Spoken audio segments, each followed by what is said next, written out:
On the final day of his visit, Trump trades pageantry for politics. It's the final day of the U.S. president's state visit to the U.K. Yesterday, he met the King and Queen and the Prince and Princess of Wales in Windsor for a carriage procession and state banquet. Here's today's agenda. The royal wave goodbye. After staying the night at Windsor Castle, President Donald Trump and First Lady Melania Trump will formally bid farewell to the King and Queen parting ways. The president will then travel to Chequers, the Prime Minister's country residence, while Melania stays put in Windsor for a tour of the Royal Library and Queen Mary's doll's house. So you thought the pomp was over? Trump will be greeted by Keir Starmer, his wife, Lady Starmer, and another guard of honor when he arrives at Chequers down to business. Starmer and Trump will jointly view the Sir Winston Churchill archives before holding a bilateral meeting, all behind closed doors, mind. To top it all off, a joint news conference will be held by the two leaders. That's after they join Chancellor Rachel Reeves for a business reception. D.C. calling, the Trumps will reunite afterwards, and then it's back across the Atlantic aboard Air Force One's state visit is accompanied by a $150 billion trade announcement. A record-breaking $150 billion U.S. investment package was announced yesterday, the latest in a series of deals that we have heard about during Donald Trump's state visit. The UK government has called it the largest commercial deal of its kind and said it will provide 7,600 new, high-quality jobs. Starmer has said he is delivering on his promise for jobs, growth, and opportunity, though the number is a small proportion of the 160,000 payroll jobs lost last year. This comes after a major tech deal worth $31 billion was also announced to coincide with Trump's visit. Microsoft and Google were among the tech giants pledging billions of pounds to the UK economy. Why Starmer and Trump's appearance later could be a roller coaster. If yesterday the focus was pictures, today it's words. This is the latest point on the arc of the unlikely friendship between a president and prime minister of distinctly different politics and personality. This afternoon's news conference could be a roller coaster for Keir Starmer, stood alongside Donald Trump and his boundless capacity for unpredictability.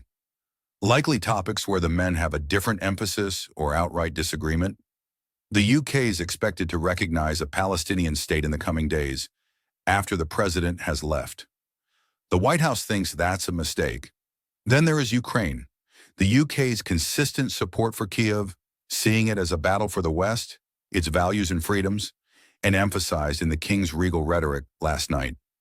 In contrast, the president's on-off support for President Zelensky and warmth towards President Putin.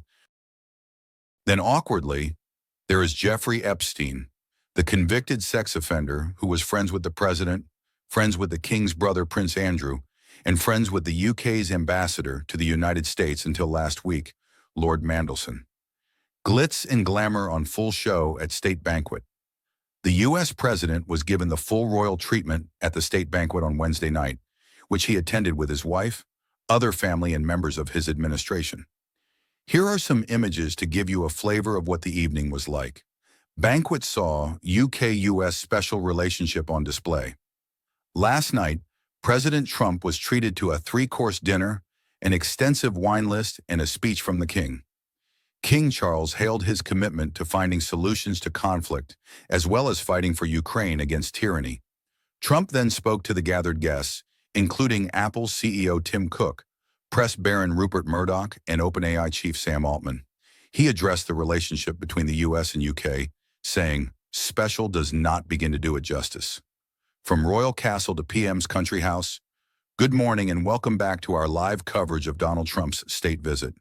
Today, the president will leave Windsor Castle, where last night he enjoyed the splendor of a state banquet hosted by the King, and head off to the PM's countryside estate, Chequers. This will be a chance for Trump and Keir Starmer to meet and hold a joint news conference. It could be the moment of maximum unpredictability amid the carefully choreographed visit. As the BBC's Chris Mason points out, more on this in a bit. Stay with us as we take you through all the events of the day. One of the highest honors of my life, says Trump as he caps off first day of state visit. The opening day of President Trump's second state visit to the UK has boasted a packed itinerary, complete with a carriage procession, a red arrows fly past, and even a new transatlantic cocktail. Being the first president to receive an invitation for a second state visit to the UK was a singular privilege, he said. The momentous nature of the trip did not seem to be lost on the U.S. president. Calling it one of the highest honors of his life, Trump joked he hoped it will be the last time someone is invited twice. In his speech at the state banquet, he paid tribute to the relationship the two countries enjoy. The word special does not begin to do it justice, he told the 160 attendees. The king, in his turn, spoke of today's events as a renewal of the UK-US bond, referencing the unshakable trust in our friendship and the shared commitment to independence and liberty. Earlier in the day, Trump used the occasion to pay his respects to the late Queen Elizabeth II, laying a wreath at her tomb in a private moment away from cameras. The president and the king now sit side by side at a banquet table that took a week to put together, flanked by members of the royal family and the U.S. administration. We will be pausing our live coverage for the day, but Trump's visit continues tomorrow when his focus turns to the political domain. He'll be sitting down with Prime Minister Keir Starmer and is also expected to meet leader of the opposition, Kemi Badenoch. Until then, we've got more on today's wardrobe choices, an overview of what tonight's banquet looks like, and highlights of the speeches that the king and Trump made a short while ago. Washington enthralled with visit, even if domestic concerns loom for much of today, Americans, and many U.S. TV networks, have been captivated by the display put on for President Donald Trump in Windsor today. Knowing I work for the BBC, several acquaintances and contacts have messaged me throughout the morning. What they said, I thought, was quite indicative of what many Americans were thinking. That was an incredible display, one government worker told me. That's so much more than anything we do.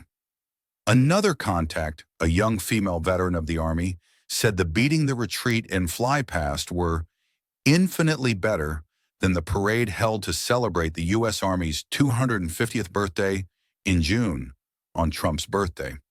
That's how these things should be done, she added, noting that state visits to the U.S.